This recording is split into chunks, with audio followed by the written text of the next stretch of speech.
اللهم صل على محمد وآل محمد. اعوذ باللہ من الشیطان الرجیم.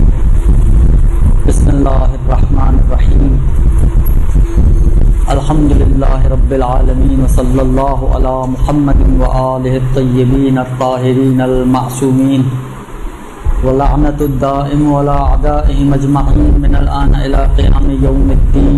اما بعد قد قال اللہ تبارک وتعالی فی کتابہ الکریم وقولہ الحق وهو اصدق القائلین. بسم اللہ الرحمن الرحیم. بقیت اللہ خیر لکم ان کنتم مؤمنین. درود بھیجنے محمد علی محمد.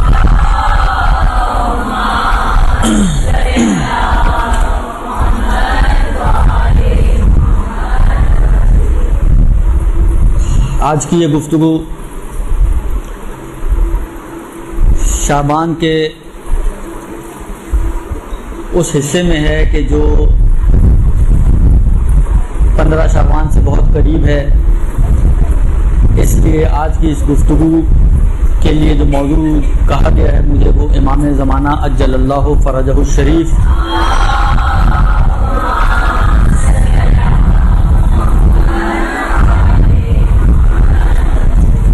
کے حوالے سے بات چیت کرنے کو کہا ہے.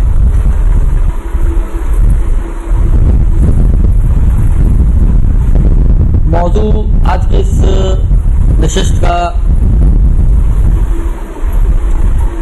منتظران مہدی کے لیے ایک پیغام. دیکھیے ہم میں سے ہر کوئی، ہر شخص، مرد ہو یا عورت، بڑا ہو یا بچہ، جس طریقے سے ہمارے بچوں کی خاص طور پہ تربیت ہوتی ہے، ہر شخص ہمارا انتظار کر رہا ہے ایک ایسی ذات کا کہ جس کا وعدہ دیا گیا ہے. مہدی موعود، وہ مہدی جس کو وعدہ دیا گیا ہے، جس کا وعدہ کیا گیا ہے.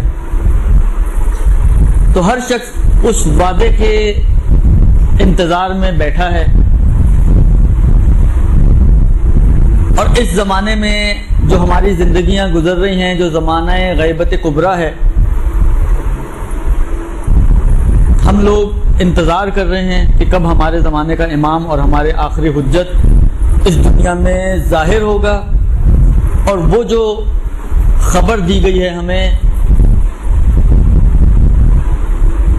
کہ ملئت الارض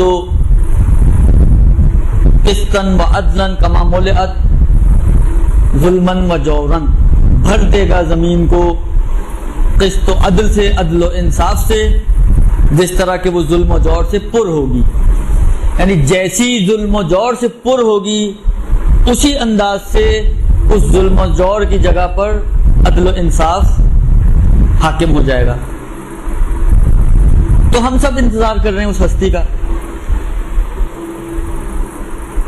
اب مسئلہ یہ ہے کہ کیسے پتہ چلے کہ واقعاً ہم انتظار کر رہے ہیں یا صرف کہتے ہیں کہ ہم انتظار کر رہے ہیں. دو الگ الگ چیزیں ہیں نا. ایک مرتبہ میں یہ کہہ رہا ہوں کہ ہم انتظار کر رہے ہیں، ایک دفعہ میں واقعاً انتظار کر رہا ہوں. انتظار واقعی و انتظار قولی، صرف زبانی. آیا فرق ہے دونوں میں؟ کچھ کوئی ڈفرینشیٹ کر سکتے ہیں ہم کہ ہاں یہ شخص جو ہے مثلا انتظار واقعاً کر رہا ہے اور یہ صرف کہنے والا ہے مثلا؟ اس کے لیے میں آپ کی خدمت میں عرض کروں کہ جو بھی چیزیں اس دنیا میں ایگزسٹ کرتی ہیں اور وجود رکھتی ہیں وہ دو طرح کی. یہ بہت موٹی سی تقسیم کر رہا ہوں. ممکن ہے آپ کہیں کہ جی 2 نہیں 4 بن سکتی ہیں، تو ہو سکتا ہے آگے جا کے مزید تقسیم ہو جائے، لیکن ایک بہت ہی موٹی تقسیم کے اعتبار سے جو بھی چیزیں اس کائنات میں وجود رکھتی ہیں اور ایگزسٹ کرتی ہیں اس کائنات میں، ان کی 2 قسمیں ہیں. کچھ وہ ہیں کہ جو نظر آتی ہیں، کچھ وہ ہیں جو نظر نہیں آتی، آنکھوں سے اوجھل ہیں. خود نظر آنے والی چیزیں، خود جیسے آپ کے اطراف میں اتنا کچھ موجود ہے جو موجود بھی ہے اور نظر بھی آ رہا ہے. یہ پنکھا موجود ہے، نظر آ رہا ہے. یہ اسکرین موجود ہے، نظر آ رہی ہے. یہ کیمرہ موجود ہے، نظر آ رہا ہے. یہ مائک موجود ہے، نظر آ رہا ہے. ہم سب یہاں پہ موجود ہیں اور ایک دوسرے کو دیکھ بھی رہے ہیں. بس بہت ساری چیزیں، یعنی ایک بڑی تعداد شاید انہی چیزوں کی ہوگی کہ جو موجود بھی ہیں اور نظر بھی آتی ہیں. کچھ ایسی چیزیں بھی ہیں کہ جو موجود تو ہیں لیکن نظر نہیں آتی. آیا آپ نے آج تک اپنی روح دیکھی ہے؟ نہیں دیکھی. آپ کسی نے بھی نہیں دیکھی، صرف آپ نے کہ کسی نے بھی نہیں دیکھی. درست. آیا آپ نے ہوا دیکھی ہے کبھی؟ ہوا، خود ہوا دیکھا ہو، ہوا کو دیکھا ہو؟ کبھی نہیں دیکھا، کسی نے بھی نہیں دیکھا. یہ صرف آپ کی نہیں، سب کی خصوصیت یہ ہے کہ ان کو ہوا نظر نہیں آتی. ملائکہ کبھی آپ نے دیکھے ہیں؟ نہیں دیکھے. خدا کو کبھی آپ نے دیکھا ہے؟ یعنی اس سے بڑھ کر اور کس چیز کا وجود ہوگا؟ یعنی وجود پروردگار عالم، وجود الہی تو سب وجودوں سے قوی وجود ہے، سب سے قوی وجود.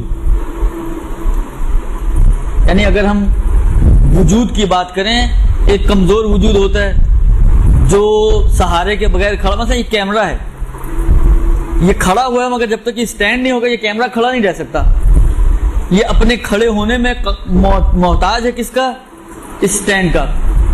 ہمارا وجود ہے، ہم بھی اس زمین پر اگر کھڑے ہوتے ہیں تو ہم محتاج ہیں خدا کے. خدا کی وجہ سے ہم یہاں پر قائم ہیں اور کھڑے ہیں اور موجود ہیں.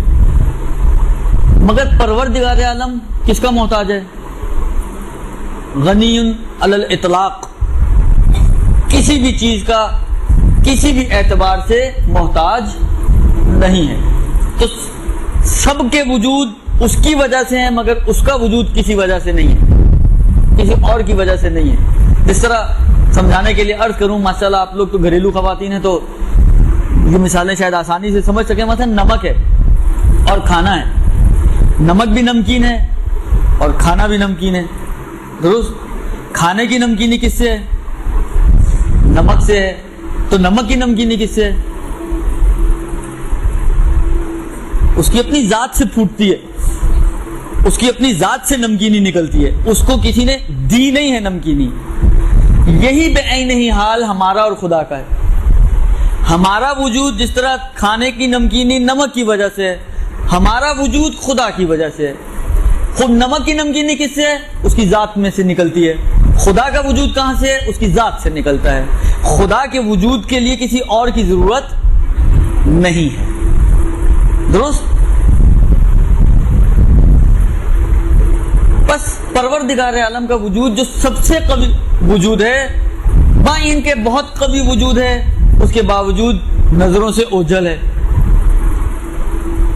اس کے باوجود ہماری نظروں سے اور نگاہوں سے اوجھل ہے. ہم دیکھ نہیں سکتے. یہاں تک بات سمجھ میں آئی؟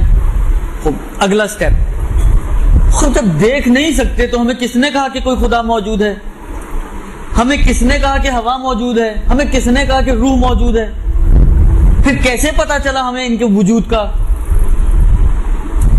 ان کے وجود کا کیسے پتا چلا؟ کہتے ہیں کہ جی ہمیں ان کے وجود کا، اس کے جو اثرات ہیں ان اثرات کو دیکھ کر اس کے وجود کا پتا چلا.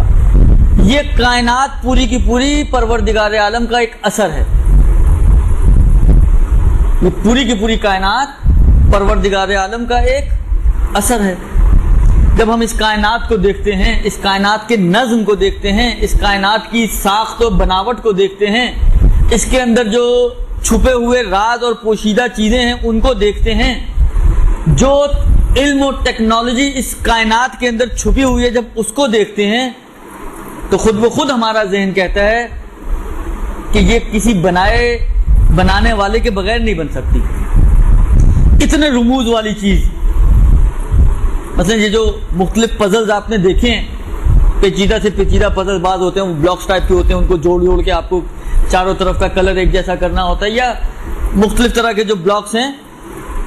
آپ کہیں کہ جی یہ بڑے ٹیکنیکل طریقے سے چیز بنائی گئی ہے مگر یہ کسی نے بھی نہیں بنائی. مثلا یہ کیمرہ، تو اس کو کھولیں اگر آپ، کیسی پیچیدگیاں آپ کو نظر آئیں گی، چھوٹی چھوٹی پرزے نظر آئیں گے، باریک باریک تاریں نظر آئیں گی، ایک کو دوسرے سے جوڑا گیا ہے.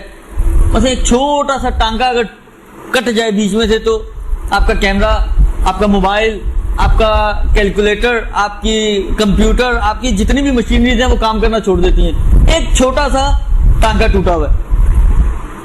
تو اتنا پیچیدہ نظام ہے آپ کہیں کہ جی اس کو کسی نے نہیں بنایا، یہ خود سے۔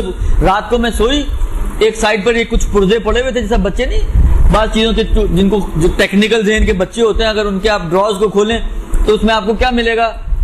کوئی بلب ٹوٹے ہوا ہے، اس کے پرزے نکال کے رکھے ہوئے ہوں گے، تو کوئی پلگ کے پرزے ہوں گے، تو کوئی اور آپ کی چیز ٹوٹ گئی تو اس کے پرزے اس کے ڈرا میں ملیں گے۔ آپ نے وہ سارے پرزے پڑے ہوئے تھے، صبح اٹھی تو مثلا یہ کیمرہ، یہ موبائل، یہ کمپیوٹر، یہ پنکھا، یہ پتہ نہیں الا بلا، یہ پوری کائنات ایسے ہی بن گئی۔ تو کوئی بھی آپ کی بات کو ماننے کے لیے تیار نہیں ہوگا، درست؟ بس یہ کائنات اثر ہے پروردگار عالم کا، اور یہی کائنات دلیل ہے پروردگار عالم کے وجود پر۔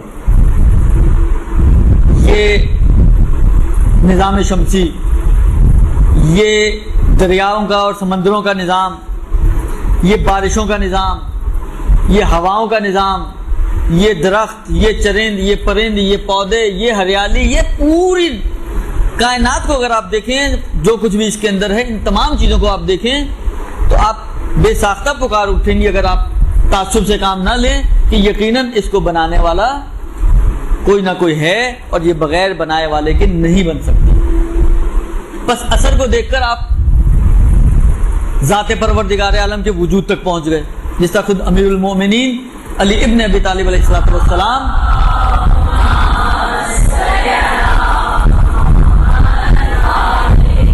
نہج البلاغہ میں 2 مثالیں دی ہیں مولا نے اسی بات کی کہ اثر کو دیکھ کے اس کی ذات تک پہنچنا، کہ آپ اگر دریا کے کنارے کسی کے قدموں کے نشان دیکھتے ہیں تو ان قدموں کے نشان سے آپ کو کیا اندازہ ہوتا ہے کہ یہاں سے کوئی نہ کوئی گزرا ہے۔ آپ کہیں جی خود بخود ایسے ہی چھپ گیا، تو کوئی بھی آپ کی بات نہیں مانے گا، اگر تم بیوقوف ہو گئے، احمق ہو گئے ہو، یہاں سے کوئی گزرا ہے اسی لیے قدموں کے نشان ہیں۔ یا اگر حیوان کی گوبر آپ دیکھتے ہیں تو آپ کو اندازہ ہوتا ہے کہ یہاں سے مثلا اونٹ گزرا ہے، درست؟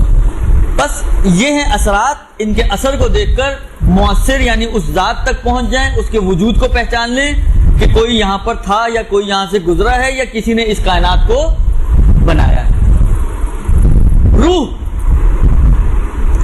اتنی گمبھیر چیز ہے کہ لوگ آ کے رسول سے پوچھتے تھے یسألونک عن الروح، اے رسول یہ تم سے آ کے روح کے بارے میں سوال کرتے ہیں، قل الروح من امر ربی، کہہ دو ان کو دیکھو خدا کے لیے علم و معرفت کی کیا کمی ہے؟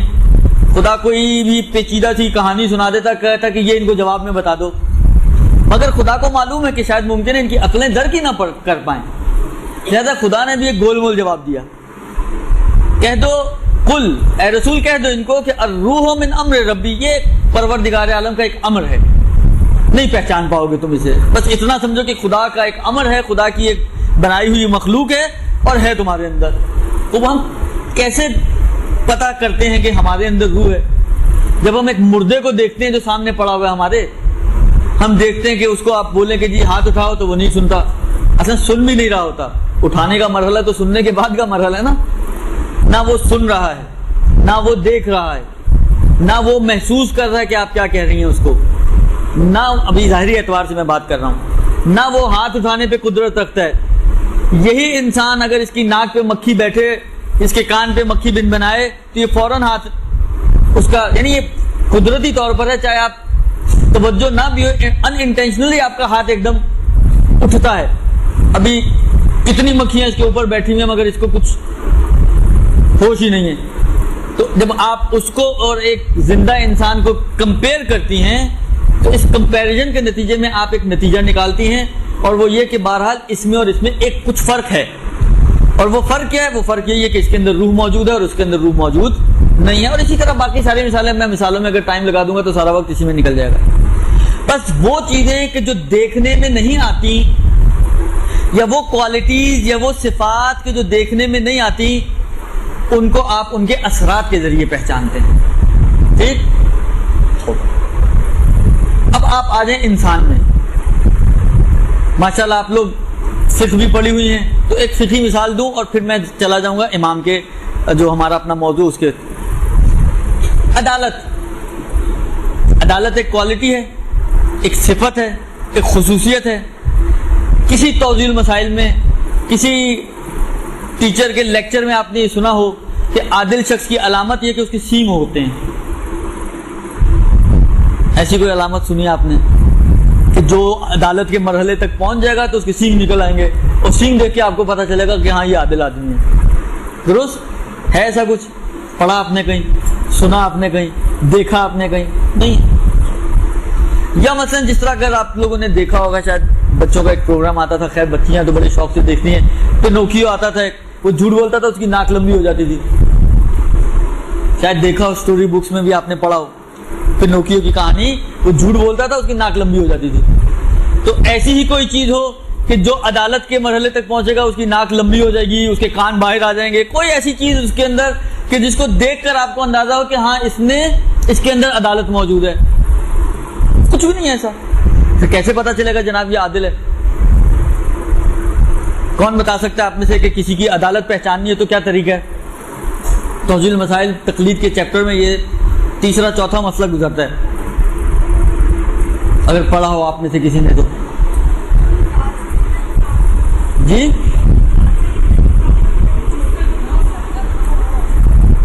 یہ تو صحیح ہے, جس سے گناہ سرزد نہ ہو تو وہ عادل, لیکن ہمیں کیسے پتا چلے گا کہ یہ گناہ کرتا ہے یا نہیں کرتا؟ اس کا طریقہ جو بیان کرتے ہیں وہی اس کے آثار سے, کہ اس کے اطراف میں جو اٹھنے بیٹھنے والے لوگ ہیں ان سے پوچھیں یہ کیسا آدمی ہے, اور وہ کہیں کہ اچھا نیک دیندار انسان ہے, تو یہی کافی ہے, بس اسی سے اندازہ ہو جائے گا کہ وہ عادل آدمی ہے. بس اس کا رویہ, اس کا لوگوں کے ساتھ ایٹیٹیوڈ کس طریقے سے ملتا ہے, یہ چیز علامت ہے اس چیز کی کہ اس کے اندر عدالت ہے یا عدالت نہیں. بس عدالت اپنے آثار سے پہچانی جاتی ہے, آپ کے رویے سے پہچانی جائے گی کہ آپ کس طرح لوگوں کے درمیان زندگی گزار رہے ہو. اب یہیں سے میں اپنے موضوع پہ آ جاؤں. میں نے کہا کہ ہم میں ایک کوالٹی ہے ہم سب میں, اور وہ کوالٹی کیا ہے کہ ہم منتظر ہیں کسی کے. ایک تو آپ لوگ منتظر ہوں گی چھٹی کی, کہ کب چھٹی کی گھنٹی بجے تو جان چھٹے آپ لوگوں کی ہم لوگوں سے, وہ تو ہے ہی ہیں. لیکن ایک اور انتظار جو سب کر رہے ہیں, وہ کس کا انتظار کر رہے ہیں؟ اپنے زمانے کے امام کا. اب یہ منتظر ہونا ایک کوالٹی ہے عدالت کی طرح. اب یہ کیسے پتا چلے؟ آیا کسی کے سینگ نکل آئیں گے, کسی کی ناک لمبی ہوگی, کوئی کان چوڑے ہو جائیں گے, کوئی کان بڑے ہاتھی جتنے کان بن جائیں گے, کیا ہوگا کہ پتا چلے کہ جناب ہاں یہ منتظر واقعی ہے, لیکن یہ جو ہے اس کے کان تو ابھی تک اتنے ہی ہیں, اس کا مطلب ہے یہ انتظار نہیں صحیح کر رہا. کیسے پتا چلے گا ہمیں؟ اساس. اب میں ایک مثال دوں. اچھا, اثرات بھی کس چیز کا آپ انتظار کر رہے ہیں, کتنی اہمیت ہے آپ کی نظر میں اس سامنے والے کی, ان تمام چیزوں سے آپ کے انتظار کی نوعیت میں فرق پڑتا ہے. مثلا فرض کریں, میں اب اپنی مثال دوں. فرض کریں میرا کوئی بیٹا گھر سے باہر نکلا, میں نے اپنی دوسری اولاد کو اس کے پیچھے لگا دیا کہ جاؤ ذرا دیکھو تو یہ جا کہاں رہا ہے, کس سے ملنے جا رہا ہے, کیا کر رہا ہے. بالآخر اس کی کچھ دنوں سے محسوس ہو رہا ہے کہ بڑی حرکتیں اس کی جو ہیں وہ مخدوش ہیں, تو ذرا چیک کر کے آؤ. لیکن دیکھو اس کو پتہ نہ چلے کہ تم اس کو واچ کر رہے ہو. اب وہ آگے نکل گیا, یہ تھوڑے سے فاصلے پہ یہ بھی نکل گیا اس کے پیچھے. اب یہ اس کو واچ کر رہا ہے. درست. تھوڑی دیر بعد آیا, مجھے آ کے کہا کہ جی ابا حضور وہ گیا تو فلان جگہ پہ جا کے کھڑا ہو گیا, اور کسی کا انتظار کر رہا تھا. اب پھر تھوڑی دیر بعد اس کا ایک دوست آیا, یہ دونوں مثلا فرض کریں لائبریری میں چلے گئے پڑھنے کے لیے. اب میں اس سے سوال کروں, اگر تمہیں کیسے پتا چلا کہ وہ کسی کا انتظار کر رہا تھا؟ تم نے اس کے کان بڑے ہوتے ہوئے دیکھے, اس کی ناک کیا دیکھا کہ تمہیں پتا چلا؟ تو وہ کچھ چیزیں بتائے گا کہ جس سے آپ کہیں گے کہ ہاں صحیح بول رہا ہے کہ یہ کسی کا انتظار کر رہا تھا. مثلا کیا, مثلا فرض کریں وہ کہے گا کہ وہ جا کے بس اسٹاپ پہ کھڑا ہو گیا, بس آئی پھر بھی نہیں چڑھا. وہ اس کا مطلب ہے کہ وہ کسی کا ویٹ کر رہا ہے تبھی تو نہیں چڑھا, خالی بس ہے. یا تو آپ کہیں جی بس نیچے تک ابل رہی تھی تو اس لیے نہیں چڑھا ہوگا, نہیں بس بھی خالی ہے. اب خالی بس اور وہی بس جس میں اس کو جانا ہے اس کے سامنے سے گزر رہی ہے, مگر وہ نہیں چڑھ رہا. پھر بار بار گھڑی دیکھ رہا تھا, بار بار راستے کو تک رہا تھا. پھر تھوڑی دیر بعد ہم نے دیکھا کہ اس کا ایک دوست آیا, پھر بس آئی تو اگلی بس میں وہ بیٹھ کے چلے گئے. اب یہ جو علامتیں وہ بتا رہا ہے, گھڑی دیکھ رہا تھا, راستہ تک رہا تھا, بس آئی مگر سوار نہیں ہوا, ان علامتوں سے اس نے پہچانا کہ یہ انتظار کر رہا ہے کسی کا. اگر یہ علامتیں نہ ہوتی، فرض کریں وہ جاتا دیکھتا بس آئی وہ بیٹھا اور چل پڑا، تو وہ کبھی بھی آ کے مجھے نہ کہتا کہ وہ کسی کا ویٹ کر رہا تھا. درست؟ یہ ایک مثال. اگلی مثال، اب ہم اپنے گھروں میں آ جائیں. فرض کریں آپ نے گھر میں مثلا جس طرح ہوتا ہے بعض لوگوں کے فیملی ممبر میں سے، مثلا باپ ہے یا بھائی ہے، کوئی خلاصہ باہر گیا ہوا ہے، باہر کے ملک کام کرنے گیا ہوا ہے، اس کا آپ کو فون آیا، اس کا آپ کو خط آیا، خلاصہ جو بھی تھا کہ جی میں فلاں تاریخ کو آ رہا ہوں. درست؟ مطلب ٹائم نہیں اس نے بتایا کہ کب آ رہا ہوں، یا اگر ٹائم بھی ممکن ہے بتا دے، مثلا دوپہر تک پہنچ جاؤں گا. تو اب آپ ذرا تھوڑا سا غور کریں کہ گھر میں کیا صورتحال ہوگی، کوئی فرق ہوگا نارمل روٹین سے یا نہیں ہوگا. اگر یہ انتظار کر رہے ہیں کسی آنے والے کا، اور آنے والا ان کی زندگی میں اہمیت رکھتا ہے، آنے والا ان کا باپ ہے، کسی کا شوہر ہے، کسی کا بیٹا ہے، مثلا کسی کا بھائی ہے مثلا، اور پتہ ہے کہ مثلا 2 سال بعد مثلا آ رہا ہے، تو یہ 2 سال بعد اگر کوئی شخص آ رہا ہے تو جب، اور مثلا فرض کریں اس نے کہا ظہر تک پہنچ جاؤں گا میں، اب یہ سب سے پہلی تو یہ فرق پڑے گا کہ آپ نارمل روٹین سے 11 بجے اگر اٹھتی ہیں تو 11 بجے نہیں اٹھیں گی. ممکن ہے رات بھر نیند بھی نہ آئے، کیوں؟ اس لیے کہ انتظار ہے آپ کو کسی کا، پتہ ہے کہ رات کو نہیں آنا اس نے، مگر اس کے باوجود رات بھر ممکن ہے نیند نہ آئے کل کے اشتیاق میں. اعلیٰ چلیں سو بھی گئی آپ تو جلدی اٹھ جائیں گی. اچھا جلدی اٹھ کے کیا کریں گی؟ ٹی وی دیکھنا شروع کر دیں گی، رسالے پڑھنا شروع کر دیں گی، کیا کریں گی؟ آپ کے گھر میں ہلچل ہوگی جی، گھر کی تھوڑی بہت صفائی ستھرائی ہو رہی ہے اور کام پورے کیے جا رہے ہیں تاکہ آپ سارے کاموں سے فارغ ہو کر مثلا جو بھی شخص آ رہا ہے، باپ ہے، بھائی ہے، شوہر ہے، تھوڑا سا ٹائم اس کو دے سکیں اور اس کے ساتھ کچھ وقت گزار سکیں. اگر یہ سارے کام آپ کو اس کے آنے کے بعد کرنے پڑیں گے تو آپ اس کو تو ٹائم نہیں دے سکیں گی. لہٰذا آپ کی کوشش ہوتی ہے کہ سارے کام جلدی جلدی نپٹا دو تاکہ اس وقت بیٹھ کے گپ مار سکیں. درست؟ تو آپ کے گھر کے حالات بتا رہے ہوتے ہیں کہ کچھ آج انوکھا ہے. اچھا فرض کریں اس نے کہا تھا جی ظہر تک آ جاؤں گا. اب ظہر کا وقت بہت شدت سے انتظار ہو رہا ہے، وقت گزر نہیں رہا، خلاصہ اللہ اللہ کرتے ہوئے ظہر کی اذان ہو گئی مگر وہ صاحب نہیں پہنچے ابھی تک. تو آپ نے پہلے تو انسان اپنے آپ سے ہی کچھ چیزیں تراشتا ہے نا کہ ممکن ہے ٹریفک میں دیر ہو گئی ہو، ممکن ہے جہاز لیٹ ہو گیا ہو. لیکن جب آہستہ آہستہ دیر زیادہ ہونے شروع ہوتی ہے تو پھر کیا صورتحال ہوتی ہے؟ اب مثلا فرض کریں آپ اگر اوپر کے گھر میں ہیں تو اوپر سے نکل کے جھانکیں گی، ابھی تک کوئی نہیں آیا، گلی کے کونے تک دیکھیں گی. اگر کسی سے رابطہ ممکن ہوگا تو رابطہ کر کے پوچھیں گی بھائی ابھی تک کیوں نہیں آئے، کیا صورتحال ہے، کیا ہو گیا، جہاز لیٹ ہے، کیا مشکل ہے. یعنی آپ اپنی اس بے چینی کا اور اس اضطراب کا جو آپ کے اندر ہے اظہار کریں گی. درست؟ یہاں تک بات سمجھ میں آ گئی؟ اب سوال، ہم سب منتظران مہدی ہیں، دنیا کو کیسے پتا چلے کہ ہم کسی کا انتظار کر رہے ہیں؟ کیا منتظروں والی علامتیں ہمارے اندر ہیں؟ میں نے کہا نا کہ دیکھیں لیول فرق کرتا ہے. ایک مرتبہ چاہے آپ کی اپنی ہی اولاد ہو، مثلا چھوٹا بچہ ہے وہ کہیں گیا ہوا ہے، مثلا ایران زیارتوں پہ اس کا کوئی انعام نکل آیا، وہ کسی گروپ کے ساتھ زیارتوں پہ گیا ہوا ہے، الگ 16-17 سال کا جوان تھا، ایک نوجوان سا بچہ ہے، تو اس کا ایک آپ انتظار کریں گی، اور ایک مرتبہ سے اپنے شوہر کا انتظار کر رہی ہوں گی، ایک مرتبہ سے اپنے باپ کا انتظار کر رہی ہوں گی. سب کے لیولز میں فرق ہوگا، ان سب کی شدتوں میں فرق ہوگا. ممکن ہے ایک بیوی جس انداز سے اپنے شوہر کا انتظار کر رہی ہوگی وہ ایک بیٹی اپنے باپ کے انتظار میں وہ شدت شاید نہ ہوگی، منکر نہیں ہوں، لیکن وہ شدت کے جو ایک بیوی کی ایک شوہر کے انتظار میں، خاص طور پہ اگر وہ سسرال میں چھوڑ کر گیا ہوا ہے اپنی بیوی کو، تو اس صورت میں جو اس کے شدت ہوگی انتظار میں، وہ ایک بیٹی کی یا ایک ماں کی شاید ویسی شدت نہیں ہوگی. کیوں؟ اس لیے اس کے پاس بہت ساری پوٹلی پڑی ہوئی ہے سنانے کے لیے، بہت سارے ظلم و ستم اس کے اوپر ہوئے ہیں جو اس نے سنانے ہیں، لہذا اس کی شدت کی بات ہی اور ہوگی. خلاصہ کلام یہ کہ آپ کا انداز، آپ کی شدت، آپ کی کمی، آپ کی زیادتی، یہ ساری چیزیں بتاتی ہیں کہ آپ انتظار کر رہی ہیں یا نہیں کر رہی ہیں۔ اب ہم جو منتظران مہدی ہیں، ہم امام زمانہ عجل اللہ فرجہ الشریف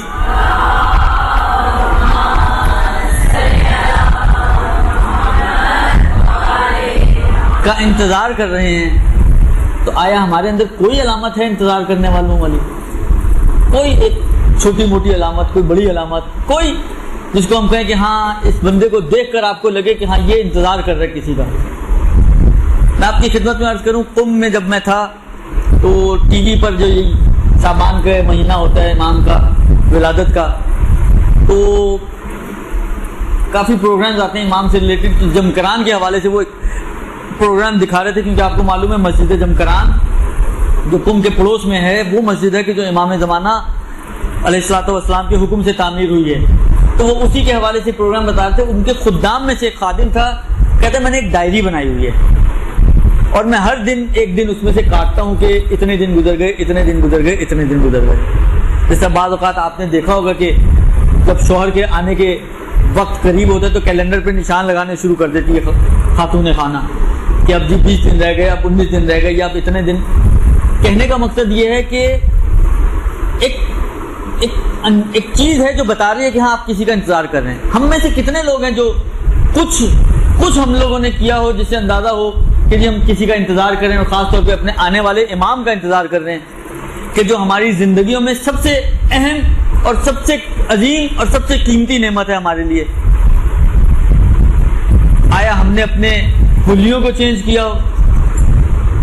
تو ہم کہتے ہیں کہ ہاں حلیے چینج تو کیے، بدتری کی طرف گئے، اچھائی کی طرف نہیں گئے، تو کیا ہو گیا؟ چینج تو آئی ہے نا، پازیٹیو نہ صحیح تو نہ صحیح، نیگیٹو تو صحیح۔ کہ ایسے یعنی میں واقعاً میں اب آپ لوگوں کی بات تو نہیں کر رہا ہوں، آپ لوگ تو ماشاءاللہ اور انشاءاللہ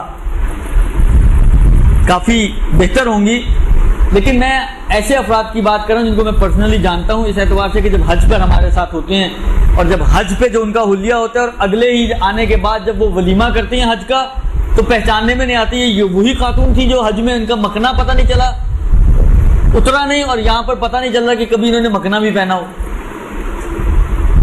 وہاں آپ کو پتہ نہیں چلا کہ ان کے بال ہیں بھی یا نہیں، اور یہاں آ کر آپ کو پتہ چل رہا ہے کہ اصل ان کا حلیہ دیکھ کر انسان حیران اور پریشان ہو جاتا ہے۔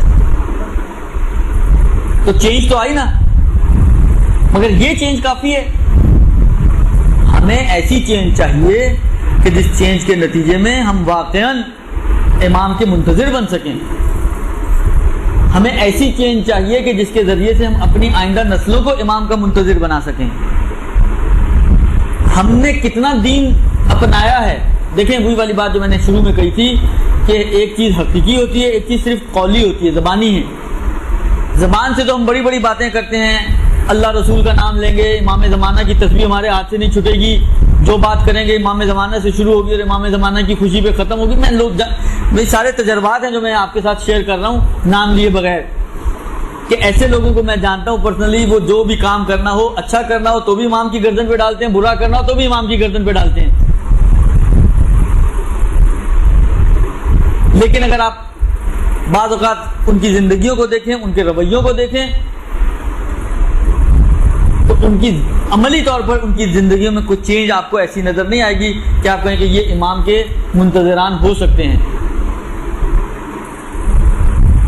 لہذا ہمیں اگر امام کا انتظار کرنا ہے اور ہم حقیقی منتظر ہیں تو ہمیں کچھ علامتیں، کچھ نہ کچھ علامتیں تو ہمارے اندر ہونی چاہیے کہ جو ہم اپنائیں اور ان علامتوں کے ذریعے سے یہ کہلا سکے اور ہم انگشت نما ہو سکیں کہ ہاں یار یہ کسی کا انتظار کر رہے ہیں۔ یہ قوم ایسی ہے کہ جو میں نے کہا نا بعنوان قوم شیعہ، اب باتیں جتنی مرضی ہم سے کروا لیں، ماشاءاللہ بہت بول سکتے ہیں ہم لوگ، لیکن عملی میدان میں اگر ہم آتے ہیں تو ہم کہاں کھڑے ہیں؟ یعنی عملی میدان میں واقعاً ہم اس قدر فیل ہیں کہ ہم اپنے ایک چھوٹے سے گھر کو ٹھیک اسلامی طریقوں اور قوانین کے مطابق نہیں چلا پاتے ہیں، تو ہم پوری قوم کو کیا اسلامی طریقے سے چلائیں گے؟ صرف سڑکوں پہ کھڑے ہو جانا اور 4 نعرے لگا لینا، یہ اسلام یہ ہے؟ یہ تو شاید آج کے زمانے میں جو غیبت کبریٰ کا زمانہ ہے، اگر آپ روایتیں اٹھا کے دیکھیں تو آج کے زمانے میں تو یہ شاید اتنا مطلوب بھی نہیں ہے، آپ سے مانگا بھی نہیں گیا کہ آپ سڑکوں پہ کھڑی ہو جائیں جا کے۔ ان چیزوں کا تقاضا، روایتیں میں اپنے پاس سے نہیں عرض کر رہا ہوں، روایتوں کا نچوڑ یہ ہے کہ آج کے زمانے میں جو غیبت کبریٰ کا زمانہ ہے اور خاص طور پہ آخری زمانہ ہے، اس میں تم گوشہ نشین ہو جاؤ، تم اس حیوان کی طرح ہو جاؤ کہ جو یعنی اس سٹیج پر ہے کہ نہ اس کے دودھ سے فائدہ اٹھایا جا سکتا ہے، یعنی نہ وہ دودھ دینے کے قابل ہے اور نہ ہی اس کے اوپر سوار ہوا جا سکتا ہے۔ یہ روایتوں کے جملے ہیں، یعنی تمہارا رویہ ایسا ہونا چاہیے، اور ہم لوگ ہر دوسرے دن سڑکوں پہ نظر آتے ہیں۔ یہ کوئی بہت زیادہ مطلوب نہیں ہے، یہ ہم سمجھتے ہیں کہ بس ہم یہ سارا کچھ کر کے ہم نے امام کا انتظار کر لیا، یہ نہیں ہے انتظار امام کا۔ آپ اپنے گھر کو پہلے سنبھالیں، اپنے گھر کی تربیت کریں، اپنی گودوں میں پلنے والے بچوں کی تربیت کریں، یہ آپ کا جہاد ہے، یہ آپ کا ہنر ہے، یہ آپ کا کارنامہ ہے۔ عورت کا کارنامہ یہ نہیں ہے کہ عورت سڑکوں پہ نظر آئے، عورت کا ہنر یہ ہے کہ وہ اپنی گود میں پلنے والے بچوں کی ایسی تربیت کرے کہ جب امام تشریف لائیں تو وہ امام کے سپاہی بن سکیں، یہ عورت کا ہنر ہے۔ ہمارے معاشرے میں جوان لڑکے اور لڑکیوں کو صرف بعض لوگوں نے انہی چیزوں پہ لگا دیا ہے۔ ہر دوسرے دن آپ دیکھیں سڑکیں گھیری ہوئی ہیں ہم لوگوں نے، ہم لوگ سمجھتے ہیں بہت عمدہ کام کر رہے ہیں۔ اب میں ابھی ان کے اوپر کمنٹس نہیں دینا چاہ رہا ہوں کہ کتنا عمدہ کام ہے اور کتنا فائدے مند ہے اور کتنا نقصان دہ، لیکن بہرحال یہ آج کے زمانے میں، زمانے غیبت کبریٰ میں، یہ قطعاً مطلوب نہیں ہے۔ لہٰذا آپ کا جو اصل ہنر ہے وہ یہ ہے کہ آپ اپنے گھر کو تو صحیح طرح سے چلائیں، گھر کی صحیح تربیت کریں، گھر میں صحیح دین کا رواج لے کر آئیں۔ یعنی آپ لوگوں کی ذمہ داری واقعاً انتہائی اہم بھی ہے اور بھاری بھی ہے۔ آپ جو بچیاں، جو خواہران جو یہاں پر آتی ہیں، مدرسوں میں جاتی ہیں، مدرسوں میں پڑھتی ہیں، میں پہلے بھی کئی مرتبہ عرض کر چکا ہوں یہ بات، یہی سے اسی مدرسے کے پلیٹ فارم سے، اور کافی چہرے نئے ہیں، میں آپ کی خدمت میں بھی عرض کروں کہ دیکھیں آپ کا رویہ آپ کے گھر میں ایسا نہیں ہونا چاہیے کہ اگر آپ کسی گھر کی بہو ہیں تو وہ شخص یہ کہیں کہ جی ہمیں دوسری بہو ایسی نہیں چاہیے، اتنی دیندار ہمیں نہیں چاہیے۔ یہ جملے کہتے ہیں لوگ، ہمیں ایسی بہو نہیں چاہیے، اس سے اچھا وہ جو دوسری بہو جو بے دین بہو ہے نا وہ بہت اچھی ہے اس سے۔ تو یہ آپ امام کا انتظار کر رہے ہیں ہم لوگ، یہ امام کو بدنام کر رہے ہیں ہم لوگ، کیا کر رہے ہیں؟ کیا ہے ہمارا رویہ؟ آیا منتظرین والا رویہ ہے؟ تو منتظرین والا اگر رویہ ہوتا تو آپ کے گھر والے یہ بولتے کہ ہمیں دوسری بہو بھی ایسی ہی چاہیے، کم سے کم اس نے آ کے اپنے بچوں کی اچھی تربیت تو کی ہے، گھر میں ایک اچھا ماحول تو پیدا کیا ہے، گھر میں ایک پرسکون زندگی تو بنائی ہے اس نے، ہمیں دوسری بہو بھی ایسی چاہیے۔ جبکہ صورتحال بہت معذرت کے ساتھ اور انتہائی افسوس کے ساتھ اس کے تقریباً 180 ڈگری برعکس ہے۔ نہیں ہونا چاہیے یہ چیز۔ تو ہماری ذمہ داری منتظرین کے حوالے سے اور انتظار کرنے والوں کے حوالے سے یہ بنتی ہے کہ ہم اپنے اندر چینج لے کر آئیں پہلے مرحلے میں، اپنے آپ کو بہتر بنانے کی کوشش کریں پہلے مرحلے میں، کیونکہ شروع کرنا ہے ہمیں اپنے آپ سے۔ ایک ہماری بڑی مشکل جو ہوتی ہے، خود ہماری بھی، ہم اسی فیلڈ سے تعلق رکھتے ہیں، آپ کے ساتھ ہی اس چیز میں، اس غم میں برابر کے شریک ہیں ہم لوگ، کہ ہماری سب سے بڑی مشکل یہ ہوتی ہے ہم شروع کرتے ہیں دوسروں سے، ہمیں دوسروں کو سدھارنے کا شوق ہوتا ہے، اپنے آپ کو سدھارنے کا کوئی فکر ہی نہیں ہوتی، جبکہ برعکس ہونا چاہیے کہ پہلا مرحلہ ہمارا خود سازی کا ہونا چاہیے، پہلے اپنے آپ کو بنائیں اور اپنے آپ کو بنانے کے بعد ہم دوسروں کی فکر میں پڑیں۔ کیونکہ ایک فلسفے کا بھی ایک قانون ہے جس کو میں آسان الفاظ میں آپ کی خدمت میں عرض کروں اور پہلے ایک مثال کے ذریعے سمجھاؤں۔ فرض کریں آپ گھر سے نکلی، اپنا بیگ لانا بھول گئی، جیبیں آپ کی خالی، درست؟ جب آپ یہاں سے باہر نکلی ایک مانگنے والی آپ کے پاس آئی اور اس نے کہا کہ کچھ دے دو، جس طرح بولتے ہیں کچھ نہیں تو 2 روپئے دے دو، کچھ تو دے دو۔ اب آپ کیا کہیں گی اس کو؟ کچھ ہو تو میں دوں گی نا، ہے ہی نہیں کچھ میرے پاس تو میں کہاں سے دوں تمہیں، درست؟ تو اگر ہم خود اپنے وجود میں تمام چیزوں سے خالی ہوں گے تو ہم کیا آگے کسی کو دیں گے؟ تربیت کیا کریں گے بچوں کی؟ اپنے گھر کی تربیت کیا کریں گے جب ہم خود ہی خالی ہیں اخلاق سے، کردار سے، دین سے؟ پھر ہم دینے کی بھی صلاحیت، اس کو کہا جاتا ہے فاقد شے موتی شے نہیں ہوتا. جس کے پاس کوئی چیز موجود نہ ہو، فاقد فقدان سے نکلا نا، فاقد یعنی نہ رکھنے والا. فاقد شے جس کے پاس کوئی چیز نہ ہو، موتی عطا سے نکلا ہے. موتی شے وہ اسی چیز کو دینے والا نہیں ہو سکتا، جب ہے ہی نہیں تو میں دوں گا کیسے؟ درست. لہذا یہ بہت اہم ذمہ داری ہماری بنتی ہے کہ ہم آپ کے اب پہلے اپنے آپ کو دیندار بنائیں اور اس کے بعد ہم دوسروں کی فکر کرتے ہوئے اپنے گھر اور اپنے ماحول کو بہتر بنانے کی کوشش کریں. یہ ایک مرحلہ. یہ تو اسی انتظار کے دوران ایک دوسرا سٹیپ یہ آتا ہے کہ ہم میں سے ہر کوئی چاہتا ہے کہ امام سے ملاقات کرے. آپ میں سے کوئی ایسا ہے کہ جس کو چانس دیا جائے کہ امام سے ملاقات ہو سکتی ہے اور وہ نہ ملنا چاہے؟ کوئی بھی ایسا نہیں ہوگا. ہم میں سے ہر شخص اس دیدار کا مشتاق ہے کہ کبھی کوئی ایسا موقع، کوئی ایسی ہماری بھی قسمت بن جائے کہ امام اپنا دیدار ہمیں کروا دیں. لیکن مشکل یہ ہے پھر وہی والی بات کہ ہم لوگ یہ دیدار تو چاہتے ہیں مگر بغیر ایفرٹس کے.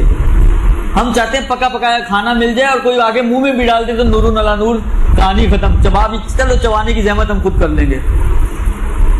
دیکھیں یہ دنیا، جس دنیا میں آپ رہ رہی ہیں، یہ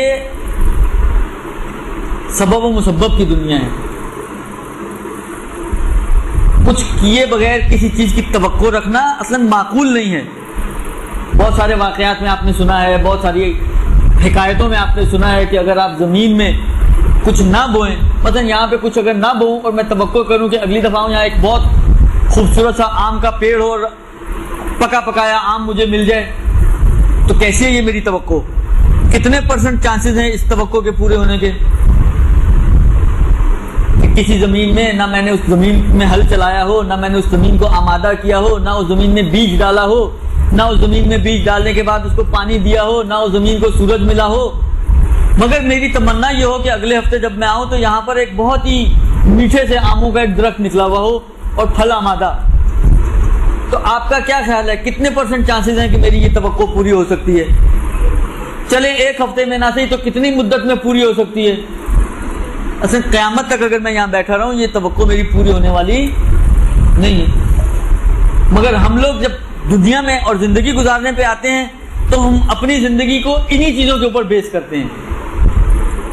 ہماری زندگی اور دنیا گزارنے کے رنگ ڈھنگ اگر آپ دیکھیں تو بہت زیادہ انہی چیزوں کے اوپر ڈیپینڈ کر رہی ہوتی ہے کہ کرتے کچھ نہیں ہے اور چاہتے بہت کچھ ہیں. کرتے کچھ نہیں ہے، عمل کچھ نہیں کرنا، ایفرٹس کچھ نہیں کرنے، کوشش کچھ نہیں کرنی، لیکن چاہنا یہ ہے کہ جب امام زمانہ علیہ السلام ظہور فرمائے تو ان کا پرچم ہمارے ہی ہاتھ میں ہو سکتا ہے مگر کرنے کے بعد کچھ کیے بغیر تو نہیں ہو سکتا. کچھ کیے بغیر اگر ہم یہ توقعات رکھتے ہیں تو یہ توقعات ہماری ابس اور بیکار ہیں، یہ کبھی پوری ہونے والی نہیں ہے. اب میں 2 چیزیں آپ کی خدمت میں پیش کرنا چاہ رہا ہوں. 2 روایتیں سمجھ لیں، 2 حکایتیں سمجھ لیں، 2 واقعات سمجھ لیں، وہ میں آپ کی خدمت میں پیش کرنا چاہ رہا ہوں کہ دیکھیں امام سے، یعنی ایسا نہیں ہے کہ آج کے زمانے میں ممکن ہی نہیں ہے کہ امام سے ملاقات ہو، اور یہ بھی نہیں ہے کہ ہر دوسرا آدمی کہے کہ مجھے تو امام چلا رہے ہیں، مجھے آرڈرز ملتے ہیں، مجھے تو امام یہ بتاتے ہیں تو میں یوں کرتا ہوں اور ایسا ویسا. یہ بھی کہانی ہے ساری. یعنی اگر کوئی یہ کہے کہ امام سے ملاقات ہو ہی نہیں سکتی تو یہ بات بھی بہت زیادہ قابل قبول نہیں ہے. اور کوئی آ کے یہ کہے کہ ہر دوسرا آدمی آ کے دعویٰ کرنا شروع کر دے کہ جی میری تو روز امام سے ملاقات ہوتی ہے، میری تو ہر ہفتے امام سے ملاقات ہوتی ہے، میری تو ہر مہینے امام سے ملاقات ہوتی ہے، تو یہ بھی اتنا آسان بھی نہیں ہے کہ ہر ایرا غیرہ نتو خیرہ جو ہے وہ آ کے یہ دعویٰ کر دے کہ جی ہمارا تو پورے آرڈرز ہمیں پیچھے سے مل رہے ہیں. یہ بھی اتنا زیادہ روایتیں اگر آپ اٹھا کے دیکھیں، وقت کیونکہ نہیں ہے تو میں اس سے بہت زیادہ ان کی تفصیلات میں نہیں جا رہا، لیکن یہ دونوں چیزیں اپنی جگہ پر مسلم ہیں کہ نہ ایسا ہے اور نہ ویسا ہے. ہاں اس عام روٹین میں امکان ضرور ہے کہ آپ کی ملاقات ہو سکے امام سے، لیکن وہی والی بات ہے، کچھ ایفرٹس کریں، کچھ کریں تو ممکن ہے آپ کی ملاقات بھی ہو جائے۔ میں ایک مثال دوں آپ لوگوں کو، مفاتی آپ میں سے ہر کسی کے گھر میں ہوگی، شاید ہی کوئی گھر ایسا ہو جس میں مفاتی جیسی کتاب موجود نہ ہو۔ اس مفاتی، اچھا یہ تو ایک چیز، اس سے پہلے میں ایک بات اور کر دوں، مجھے یہ بتائیں ہم میں سے کتنے ایسے لوگ ہیں کہ جو رسول خدا سے ملنا چاہتے ہیں، امیر المومنین سے ملنا چاہتے ہیں؟ ہے کوئی جو ملنا چاہے؟ کون نہیں ملنا چاہتا وہ ذرا ہاتھ کھڑا کرے۔ آسان وہ ہوگا نا کہ جو نہیں ملنا چاہتا وہ ذرا ہاتھ کھڑا کرے۔ کسی نے ہاتھ کھڑا نہیں کیا، نہیں سب ملنا چاہتے ہیں۔ اچھا جب سب ملنا چاہتے ہیں تو ہم میں سے کتنے پر، اب ایوریج نکالیے گا، ممکن ہے کوئی ایک آدھ نکل بھی آئیں، میں بالکل انکار نہیں کرتا، کتنے لوگ ہیں مفاتی میں ایک نسخہ دیا ہوا ہے کہ اگر کوئی چاہتا ہے کہ رسول خدا سے ملاقات کرے یا ائمہ سے ملاقات کرے، یہ اس کا وظیفہ ہے، اس پر عمل کرو تمہاری ملاقات ہوگی۔ کتنے لوگوں نے کیا آج تک؟ بس وہی والی بات ہے نا، ہم ملنا تو چاہتے ہیں لیکن ہم چاہتے ہیں بس کچھ کیے بغیر ہی ملاقاتیں ہو جائیں، کرنا کچھ نہ پڑے۔ ایسا نہیں ہوتا ہے، چانس ہو جائے تو دیکھیں نظر کرم ہے، وہ ہو جائے تو آپ منع تو نہیں کر سکتی کسی کو، لیکن جو نارمل ہے نارملی ایسا نہیں ہوتا۔ نارمل روٹین نہیں ہے کہ آپ کچھ کریں نہیں اور آپ کی ملاقات بھی ہو جائے۔ ہاں بعض اوقات ہو سکتا ہے کہ آپ کچھ کریں یا نہ بھی کریں، ملاقات ہو جائے مثلا، امکان اس کا بھی، میں اس کی بالکل انکار نہیں کر رہا ہوں، لیکن نارمل جو ہے وہ یہی ہے کہ جیسی کرنی ویسی بننی۔ وہ تو بچپن سے ہم پڑھتے آ رہے ہیں اور سنتے آ رہے ہیں، تو کچھ کریں تو نتیجہ بھی ملے گا۔ میں اب دو واقعات آپ کی خدمت میں پیش کرنا چاہ رہا ہوں، ایک پازیٹیو ہے اور ایک نیگیٹو ہے۔ ایک وہ ہے کہ کیا کریں تو امام سے ملاقات ہو سکتی ہے، اور ایک وہ ہے کہ کیا چیزیں رکاوٹیں بن رہی ہیں ہمارے اور امام کے درمیان۔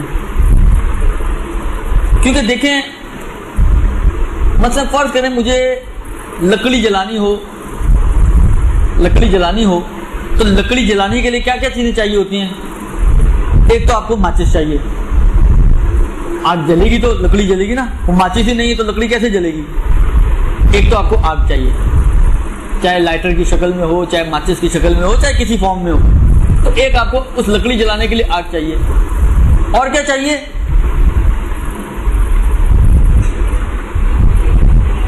اللہ مٹی کے تیل کے بغیر بھی آگ تو لگ سکتی ہے، پرانے زمانے میں کس طرح جلایا کرتی تھی خواتین۔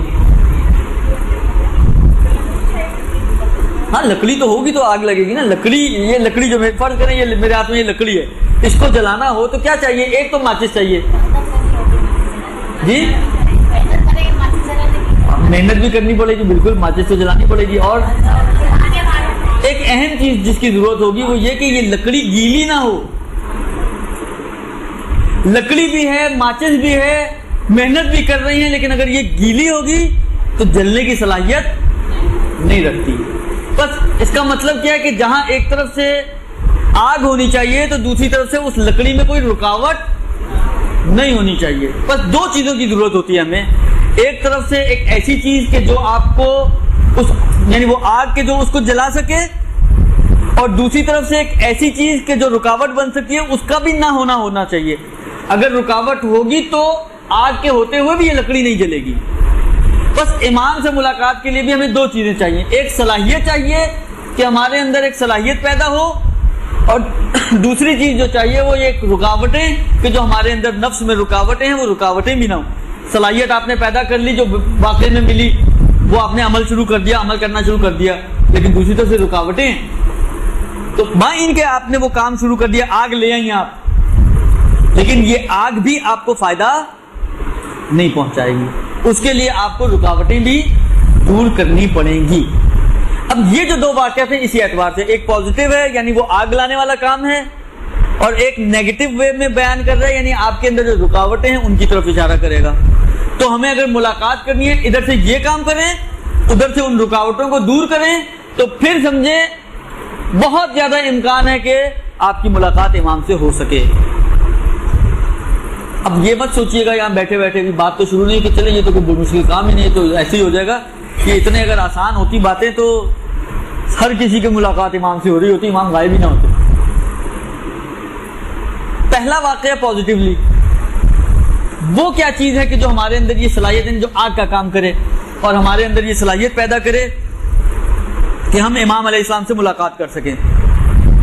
وہ کیا چیز ہے؟ فرماتے ہیں کہ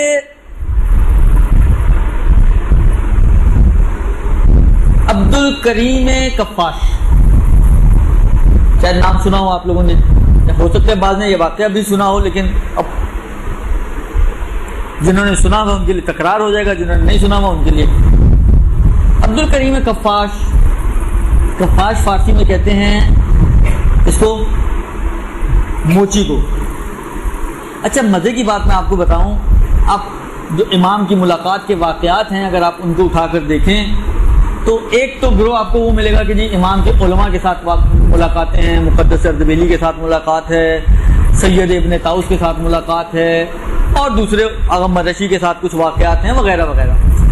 اگر علماء کو چھوڑ دیں تو علماء کے بعد والے مرحلے میں اگر آپ جائیں گی تو ایسا آپ کو بہت کم ملے گا کہ امام کی ملاقات کسی انتہائی مالدار آدمی سے ہو گئی، امام کی ملاقات کسی بہت بڑے صدر مملکت سے ہو گئی۔ یہ صدر مملکت اور یہ مالدار اور یہ ساری چیزیں یہ سب کہانیاں ہیں۔ اکثر واقعات میں آپ کو یہ ملے گا کہ امام کی ملاقاتیں نارمل، بلکہ ہمارے اعتبار سے اگر آپ دیکھیں تو نارمل سے بھی نچلے لیول کے جو لوگ ہیں ان سے ہوتی ہیں۔ یہ جو واقعہ یہ کفاش کا واقعہ، موچی کا۔ رجب علی خیاط کا واقعہ بھی بڑے مشہور ہیں۔ پھر میں نے خدا کو پا لیا، شاید اردو میں بھی ہے یہ کتاب، آپ لوگوں نے شاید پڑھی ہوگی، نہیں پڑھی تو ضرور پڑھیں، ہائیلی ریکمینڈیڈ، ضرور پڑھیں۔ وہ خیاط درزی آغا خوئی کا ایک واقعہ ملتا ہے کہ ان کے مدرسے کا، ان کے حوالے سے نقل ہوتا ہے کہ مدرسے کا ایک خادم، ایک مدرسے کا خادم یعنی ایک سمجھے ملازم، ایک ادنا سا ملازم جو صفائی اور جھاڑو اور صفائی ستھرائی کرنے والا، کوئی موچی ہے تو کوئی درزی ہے تو کوئی، اسی قسم کے لوگوں سے اکثر امام کی ملاقاتیں ہیں۔ اور یہ ایسا شخص ہے کہ جس کتاب سے یہ واقعہ نقل کر رہا ہوں اس میں یوں نقل ہوا ہے کہ یہ ہفتے میں ایک دن اس کا فکس تھا امام سے ملاقات کا، کہ ہر ہفتے ایک دن اس کی امام سے ملاقات ہوتی تھی۔ عبد الکریم کفاش، ہفتے میں ایک دن اس کی امام سے ملاقات ہوتی تھی، اور اتنا امام سے، یعنی اس کے اگر اردو میں اتفاق ہے کہ وہ کتاب نہیں ہے، ورنہ ان کے واقعات اگر آپ دیکھیں تو آپ کو ایسے لگے گا کہ امام کے ساتھ جس کو کہیں بہت ایک دوستانہ طریقے سے ملا کرتے تھے۔ ایک دن انہوں نے شاید خواب میں دیکھا کہ اوپر کی چکر لگا رہے ہیں امام زمانہ کے ساتھ، جنت میں گھوم رہے ہیں۔ امام نے بتایا، یہ دکھایا وہ دکھایا، مختلف چیزیں دکھائی۔ اچھا تھوڑی دیر کے لیے میں اکثر جب یہ واقعہ پڑھتا ہوں، میں جو بھی حاضرین ہوتے ہیں کہتا ہوں تھوڑی دیر کے لیے آپ فرض کریں کہ آپ خواب میں امام کے ساتھ جنت میں گھوم رہی ہیں اور امام آپ کو آفر کریں کہ جنت میں رہنا ہے، کیا جواب دیں گی آپ؟ کم سے کم میں تو بولوں جی چھوڑ جائیں، خدا حافظ، فی امان اللہ، پھر ملیں گے، قیامت میں ملیں گے۔ اب میں تو یہی بولوں، کیوں؟ اس لیے کہ ہمارا تو سارا صبح اٹھتے ہیں رات کو سونے تک، بلوغ سے لے کر قبر تک ہمارے سارا جو کچھ گھوم رہا ہوتا ہے وہ جنت و جہنم کے گرد تو گھوم رہا ہوتا ہے۔ تو اگر آپ کو درمیان میں کوئی موقع مل جائے جنت میں پہنچنے کا تو کون منع کرے گا؟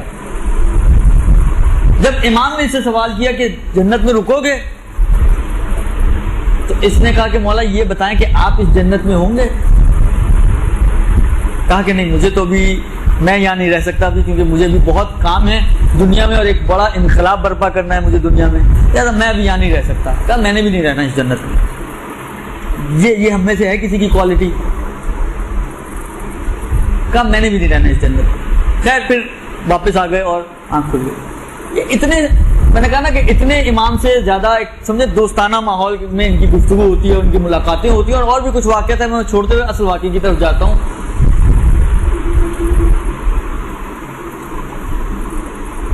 کسی نے ان سے سوال کیا، ظاہرہ نا جو جس طرح میرے ذہن میں ہے، ممکن ہے تھوڑی جزیات پلس مائنس ہو جائیں، لیکن مفہوم واقعے کا وہی ہے، تھیم وہی ہے، مین تھیم ممکن ہے تھوڑا بہت پلس مائنس جزیات میں ہو جائے۔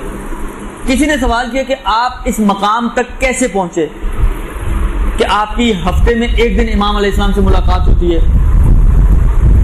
کہا کہ میں اس مقام تک کیسے پہنچا؟ وہ ایسے پہنچا کہ میں نے ظاہراً مدینے میں بیتوتہ کیا. بیتوتہ یعنی رات گزاری پیغمبر کے حرم میں، اور پیغمبر کو پکارا. جب پیغمبر تشریف لائے تو میں نے کہا کہ میں آپ کے فرزند سے ملاقات کرنا چاہتا ہوں، مجھے کوئی طریقہ بتائیں کہ کس طریقے سے میں آپ کے فرزند سے ملاقات کر سکتا ہوں. تو اس وقت پیغمبر نے کہا کہ 2 وقت میں تم ایک کام کرو، اول فجر اور اول شب. سمجھے؟ نماز فجر کے بعد، اور اب نماز فجر ہی آپ کی قضا ہونے کے قریب ہو اس واقعے کی بات نہیں ہو رہی، اول فجر کی بات ہو رہی ہے. درست؟ اول فجر اور اول شب، صبح کے ابتدائی حصے میں اور رات کے ابتدائی حصے میں حسین کا ذکر کرو، حسین کی مصیبت کو یاد کرو اور اس پر گریہ کرو. اور بعض علماء نے یہ بات لکھی ہے کہ کیونکہ خود امام زمانہ بھی امام حسین کے غم میں آنسو بہاتے ہیں، تو جب آپ حسین کے غم میں آنسو بہا رہی ہوتی ہیں اور امام بھی حسین کے غم میں آنسو بہاتے ہیں، تو ایک سمجھے ایک شباہت آپ کی ان کے اندر پیدا ہو جاتی ہے، یعنی کلوزنس پیدا ہو جاتی ہے کہ دونوں ایک چیز میں شریک ہیں، شرکت پیدا ہو جاتی ہے. لہذا یہ شرکت سبب بنتی ہے کہ آپ کا امام سے ملاقات ایزی ہو جائے. یہ کفاش صاحب فرماتے ہیں، عبد الکریم کفاش کہتے ہیں کہ میں 1 سال تک فجر کی نماز کے بعد اکیلا بیٹھ کے، اچھا اس کے لیے ضروری نہیں کہ آپ پورا مجمع جمع کریں اور پھر آپ مسائل پڑھیں. کہتے ہیں 1 سال تک نماز فجر کے بعد میں بیٹھ کر مسائل پڑھتا تھا امام حسین کے، اور رات شام کو مغرب کے بعد، اور امام حسین پہ گریہ کیا کرتا تھا. 1 سال بعد میں اس نتیجے پہ پہنچا ہوں کہ اب امام زمانہ ہفتے میں 1 دن مجھ سے ملنے آتے ہیں.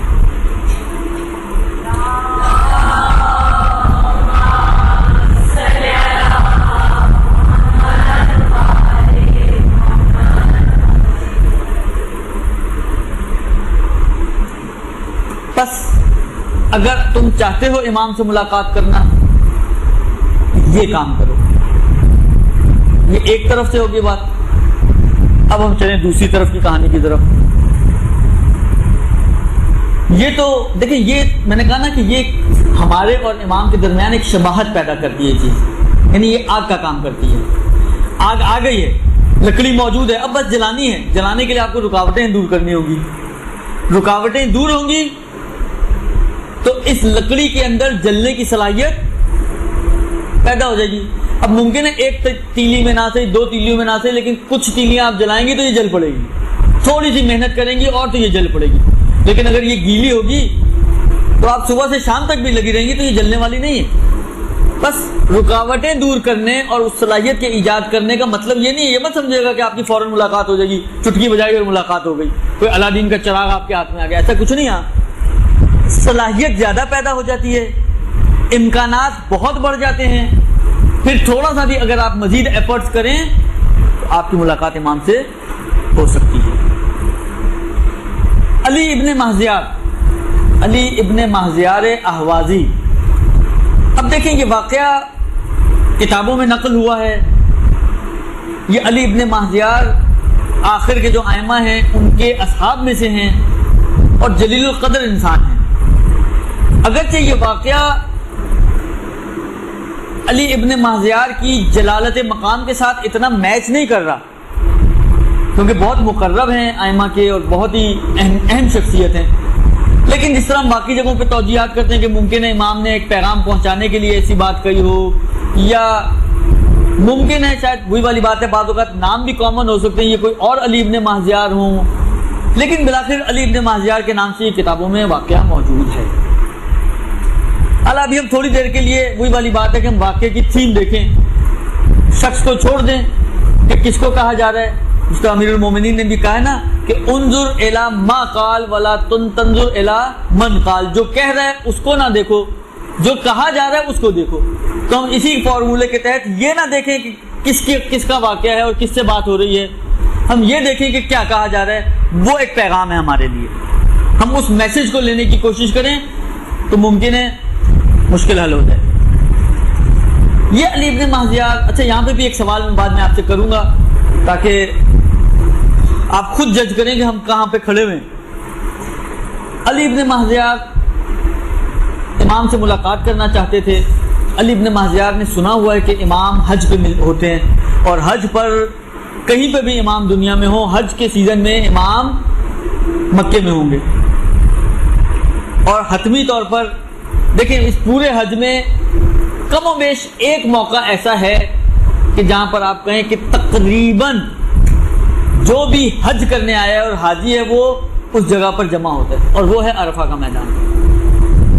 کیونکہ وقوف عرفہ جو ہے ظہر سے لے کر غروب تک یہ ارکان میں سے ہے. اس کے بغیر حج کا قبول نہیں ہے اور پورا نہیں ہے اور باطل ہو سکتا ہے. اور اس میں جن کے لیے آپشنلی ممکن ہے اس کو حاصل کرنا اس ٹائم پیریڈ کو, تو ان کے لیے جائز بھی نہیں ہے کہ وہ اس کو چھوڑ دیں. زیادہ جو حاجی ہوتے ہیں نارملی وہ اس ٹائم پر سب عرفہ کے میدان میں ہوتے ہیں. تو امام بھی حاجی ہے تو اس کا مطلب ہے امام بھی عرفہ کے میدان میں موجود ہے. درست.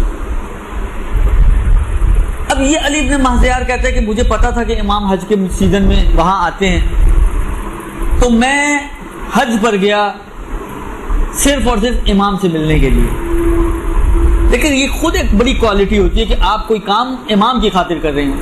مجھے اچھی طرح یاد ہے جب ہم ابتدا میں کمبھ میں گئے ہیں تو وہاں پر ایک, شاید آپ نے اردو کتابیں ہیں بعض ان کی آپ نے شاید دیکھی ہوں, خاص طور پہ تربیت اولاد کے حوالے سے.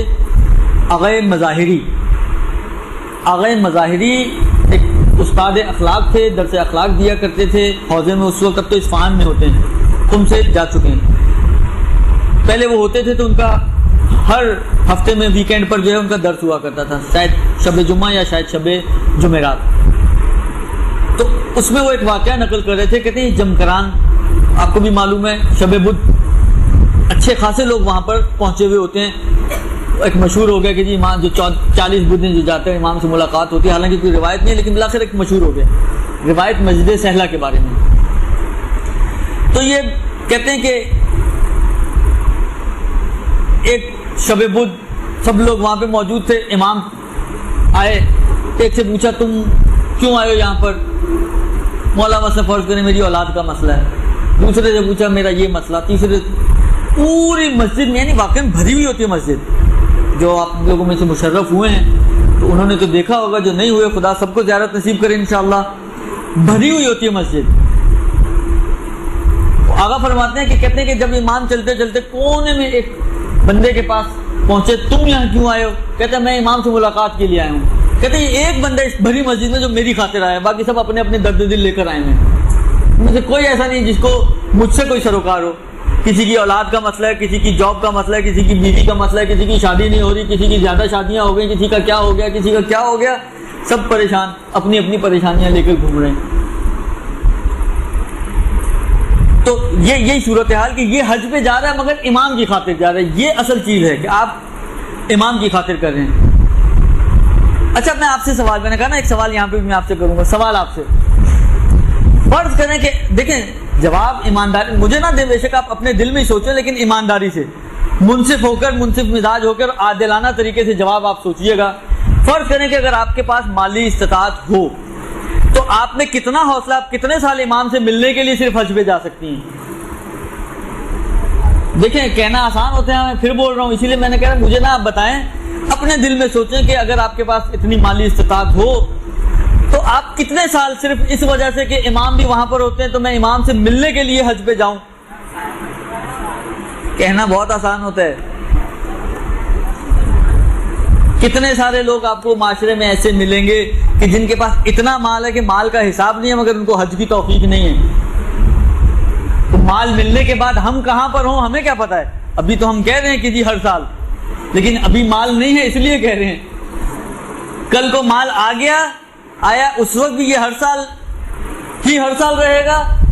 پھر آپ کے پاس مصروفیت اتنی ہونی ہے, اتنی سوشل ہو جائیں گی آپ, ماشاءاللہ لوگوں کے درد دل آپ کے پاس اتنے ہوں گے کہ آپ کے پاس ٹائم ہی نہیں ہوگا. آپ نے کہنا کہ میں کیسے اپنا اتنا بڑا پروجیکٹ چھوڑ کے نکلوں یہاں سے, میرے پاس تو سر کھجانے کی فرصت نہیں ہے. خلاصہ آسان نہیں ہوتا, لیکن بہرحال اگر آپ کا جذبہ یہ ہے تو خدا آپ کے جذبوں کو سلامت رکھے انشاءاللہ, اور واقعاً ایسا ہی ہو. علی ابن مہذیار 1 سال گیا، ملاقات نہیں ہوئی۔ دیکھیں جانے کا مطلب ہے اور امام کے ہونے کا مطلب یہ تو نہیں کہ ملاقات بھی حتمی ہے، ہو سکتا ہے نہ بھی ہو۔ پہلے سال گیا ملاقات نہیں ہوئی، دوسرے سال گیا ملاقات نہیں ہوئی، تیسرے سال گیا ملاقات نہیں ہوئی، چوتھے سال گیا ملاقات نہیں ہوئی، 19 سال تک گیا مگر ملاقات نہیں ہوئی۔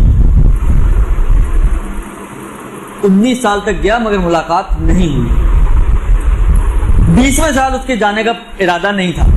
آخر ایک انسان دیکھیں، ہر کسی کی ایک کیپیبلٹی ہوتی ہے، تھک جاتا ہے کہ یار کتنا میں جاؤں گا، نہیں ہو رہی ملاقات۔ 20ویں سال اس کا ارادہ نہیں تھا مگر اس نے حالت مکاشفہ میں یا حالت خواب میں کسی نے اس کو کہا کہ جاؤ اس دفعہ تمہاری مراد پوری ہو جائے گی، تو 20ویں سال گیا وہ حج پر امام سے ملنے کے لیے۔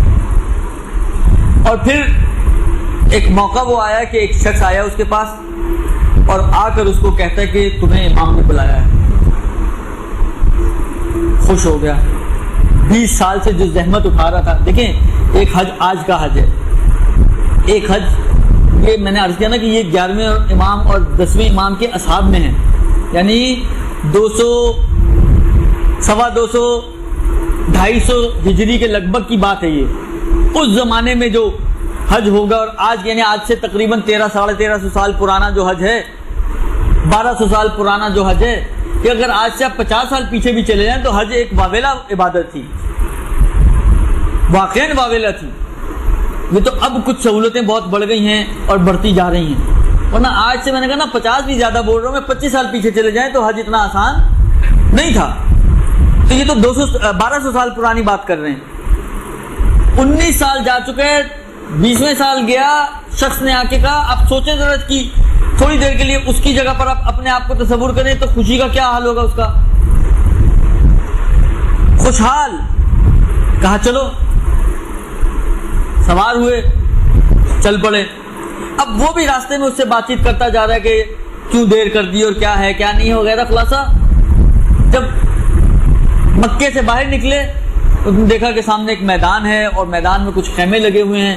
اس نے کہا یہیں رکو، تو سامنے امام کا خیمہ ہے، میں جاتا ہوں تمہارے لیے اجازت لے کر آتا ہوں اور مولا کو بتا کے آؤں کہ تم آ گئے ہو اور تمہارے لیے اجازت لے کر آؤں۔ میں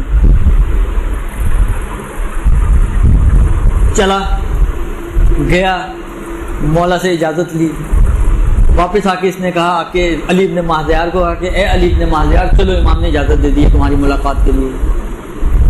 اچھا اب یہاں پر بھی علماء نے، میں نے کہا نا کہ جو لکھا ہے، میں کیونکہ ہے چھوٹا سا جملہ مگر واقعاً ایک بہت بڑا میسج ہے اس کے اندر، جس کو کہتے ہیں نا پوجے میں سمندر کو سمونا، وہ والا جملہ ہے۔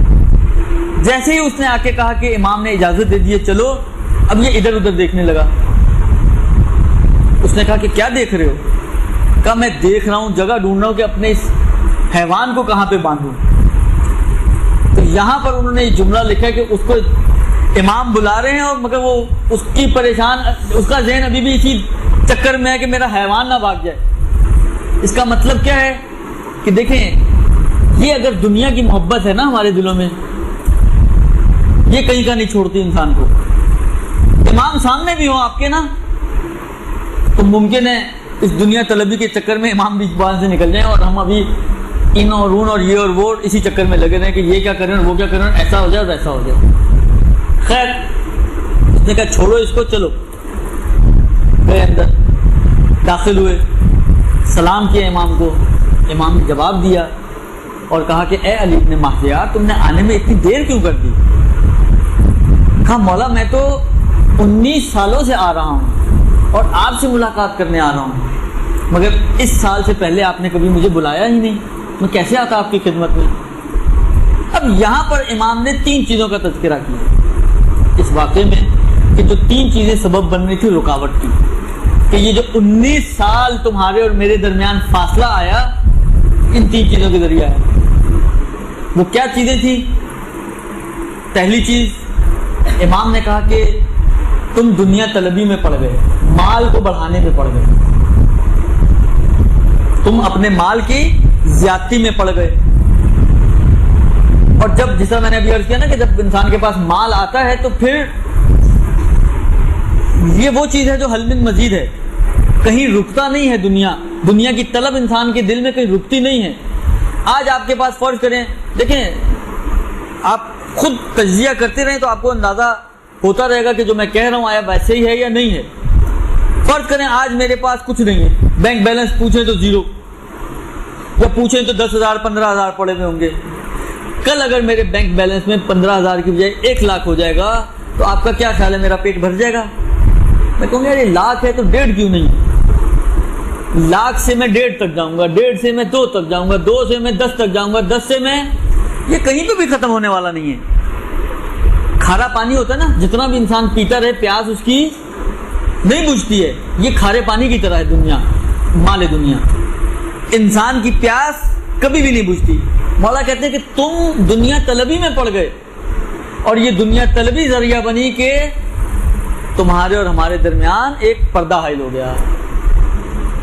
ایک چیز، دوسری چیز امام نے فرمایا کہ تم اپنے چھوٹوں پر رحم نہیں کرتے، اپنے سے کمزوروں پر رحم نہیں کرتے۔ میں ایک جملہ کہتا ہوں، دیکھیں ہم میں سے ہر کوئی جو اس کی حیثیت ہے، جو اس کا مرتبہ ہے، جو اس کا لیول بنتا ہے، ہر شخص اپنے لیول میں کچھ نہ کچھ فرعونیت اس کے اندر چھپی ہوتی ہے۔ میں اگر شوہر ہوں اور گھر کا سربراہ ہوں تو میں چاہتا ہوں کہ سب کچھ میرے ہی مزاج کے مطابق چلنا چاہیے۔ یہ خلاف مزاج بات ہوئی تو کیسے ہوئی؟ سامنے والے کی اگر بس چلے تو گردن اڑا دوں، یہ فرعونیت نہیں تو اور کیا ہے؟ تو ہر کچھ میرے ہی مزاج پہ چلنا چاہیے۔ جو کس نے کہا کہ میرا مزاج ہمیشہ صحیح ہے؟ ایسے ممکن ہے جو میں چاہ رہا ہوں، جو میں کرنا چاہ رہا ہوں، جو میری تمنا ہے، جو میری خواہش ہے، جو میرا دل چاہ رہا ہے وہ غلط ہو، یا فرض کریں اگر صحیح بھی ہو تو میں اگر دوسرے سے تقاضا کر رہا ہوں کہ مثلا فرض کریں میرا چائے پینے کا دل چاہ رہا ہے، اب چائے پینے کا دل چاہنا یہ کوئی بری بات تو نہیں ہے، کوئی غلط چیز تو نہیں ہے، صحیح دل چاہ رہا ہے تو خود اٹھ کے بنا لوں، لیکن میں یہ بھی نہیں چاہوں گا کہ خود اٹھ کے بناؤں، میں چاہوں گا کہ میری بیوی بنا کے دے مجھے، درست؟ مدعا اس بیوی کا بھی تو دل چاہے کہ وہ مجھے چائے پلائے، ممکن ہے وہ بیمار ہو، ممکن ہے وہ تھکی ہوئی ہو، ممکن ہے اس کے اس وقت حال و حوصلہ نہ ہو، 10 چیزیں ہو سکتی ہیں نا، لیکن اگر چائے نہیں ملے گی تو شور شرابہ شروع کر دوں گا۔ یہ ہے میرا دین اور یہ ہے میری دیانت، یعنی ایک چائے کا کپ انسان کو بتا دیتا ہے کہ تمہارا دین کتنا ہے اور تمہاری دیانت کتنی ہے۔ اس کے لیے بہت لمبے چوڑے پاپڑ بیلنے کی ضرورت۔ مجھے جملہ یاد آ رہا ہے، مرحوم ذیشان حیدر جوادی صاحب خدا رحمت کرے، ان کی کچھ تقاریر تھی، مومن کا امتحان، اگر آپ نیٹ پہ سرچ کریں اچھی تقریریں ہیں، مومن کا امتحان نماز، مومن کا امتحان روزہ، مومن کا امتحان خمس، اس طرح کر کے کچھ ان کے موضوعات تھے۔ ظاہراً نماز والے لیکچر میں انہوں نے فرمایا، ایک مثال دے رہے تھے، مومن کا امتحان نماز، کہتے ہیں دیکھیں امتحان کے لیے خدا جب امتحان لینے پر آتا ہے کہ بہت لمبے چوڑے پیپر آپ کو دے گا، 3 گھنٹے کا ٹائم دے گا، آپ نے ایک جگہ پہ بیٹھ کر حل کرنا ہے، ایسا تو کچھ نہیں ہے، وہ چٹکی بجاتے میں آپ کا امتحان ہو جاتا ہے اور پتہ چل جاتا ہے کہ آپ کتنے پانی میں۔ آپ گھر سے نکلے نماز پڑھنے کے لیے، مسجد جانے کے لیے، راستے میں بھی سیڑھیاں پہ تھے، آپ کو کوئی مہمان مل گیا، آپ اسی کے ساتھ واپس آ گئے، پتہ چل گیا آپ کتنے پانی میں۔ بجائے اس کے کہ اس کو بھی نماز میں ساتھ لے جائیں، آپ نے اپنی بھی نماز اس کی خاطر چھوڑ دی، ہو گیا آپ کا امتحان، شیطان کامیاب ہو گیا اور مومن فیل ہو گیا۔ تو ایک چائے کا کپ ہمیں بتا دیتا ہے کہ ہم کتنے دیندار ہیں، ہم کتنے پانی میں ہیں۔ کھانے میں اگر نمک زیادہ ہو جائے تو یہ کھانے کے نمک کی زیادتی ہمیں بتا دیتی ہے کہ ہم کس لیول پر ہیں۔ ہمیں جج کرنے کے لیے اپنے آپ کو، اپنے لیول کو پہچاننے کے لیے کوئی بہت گہرے پانی میں جانے کی ضرورت نہیں کہ میں پتہ کر سکوں کہ میں کتنا ماہر تیراک ہوں۔ یہ ایک چھوٹا سا حوض کا پانی بھی مجھے بتا دیتا ہے کہ میں کتنا ماہر تیراک ہوں، میری اہلیت کیا ہے اور میری صلاحیت کیا ہے۔ بس امام کہتے ہیں کہ تم اپنے چھوٹوں پر رحم نہیں کرتے، کمزوروں پر رحم نہیں کرتے۔ تم اگر یعنی یہ واقعاً اب شاید ممکن ہے آپ لوگوں کا درد دل اتنا نہ ہو، ایلیٹ کلاس کا درد دل زیادہ ہے، کہ جنہوں نے گھروں میں میڈز رکھی ہوئی ہیں اور ملازم رکھے ہوئے ہیں اور ڈرائیور وغیرہ رکھے ہوئے ہیں، اگر آپ میں سے بھی کسی کا ہے تو تھوڑا سا ان کو بھی انسان سمجھیں، ان کو بھی انسان سمجھیں. آپ اپنے ہاتھ کو ان کے اوپر تھوڑا ہلکا رکھیں تو پروردگار عالم کل کو قیامت کے دن آپ کے اوپر اپنے ہاتھ کو ہلکا رکھے گا. رمضان کے جو مختلف واقعات ملتے ہیں، ایک واقعہ جو امام سجاد علی ابن الحسین علیہ السلام کا ملتا ہے،